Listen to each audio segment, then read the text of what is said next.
Jizzax shahrida 18-mart kuni dahshatli avariya sodir bo'ldi. Afsuski, yana qurbonlar bor.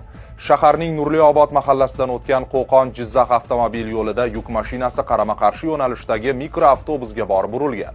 Shuningdek, yuk mashinasi o'zi bilan bir yo'nalishda qayrilish uchun to'xtab turgan Lacetti bilan ham to'qnashgan.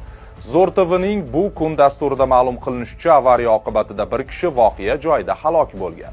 Shifoxonaga 15 kishi turli jarohatlar bilan olib borilgani, shulardan 2 kishi ko'rsatilgan tibbiy yordamga qaramay vafot etgani ma'lum qilingan.